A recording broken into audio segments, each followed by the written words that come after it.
పెహల్గామ్ ఉగ్రదాడి నేపథ్యంలో దాయాదితో అన్ని రకాల దౌత్య సంబంధాలు తెంచుకుంటున్న భారత్ వరుస షాక్లు ఇస్తోంది.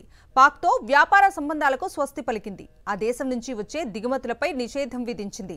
ఈ మేరకు కేంద్ర వాణిజ్య మంత్రిత్వ శాఖ నోటిఫికేషన్ విడుదల చేసింది. దేశ భద్రత, ప్రజా విధాన ప్రయోజనాల దృష్ట్యా ఈ నిర్ణయం తీసుకున్నట్లు తెలిపింది. పాకిస్తాన్ నుంచి మన దేశానికి రవాణా అయ్యే అన్ని ఉత్పత్తులకు ఈ నిషేధం వర్తిస్తుందని స్పష్టం చేసింది.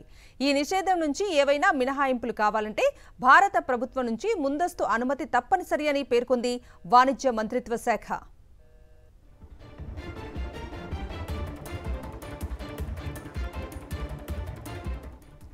భారత్ పాకిస్తాన్ మధ్య వాణిజ్యానికి ఉన్న ఏకైక రవాణా మార్గం అటారీ వాఘా సరిహద్దు.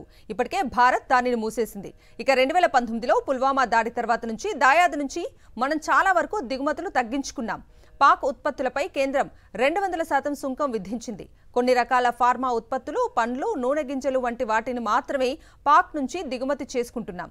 2024-25 ఆర్థిక సంవత్సరంలో భారత్ నుంచి పాక్కు $447.65 మిలియన్ వస్తువులు ఎగుమతి కాగా అక్కడి నుంచి కేవలం $0.42 మిలియన్ ఉత్పత్తులను మాత్రమే దిగుమతి చేసుకున్నాం. ప్రపంచవ్యాప్తంగా భారత్ జరుపుతున్న వాణిజ్యంలో ఇది కేవలం 0.1% మాత్రమే.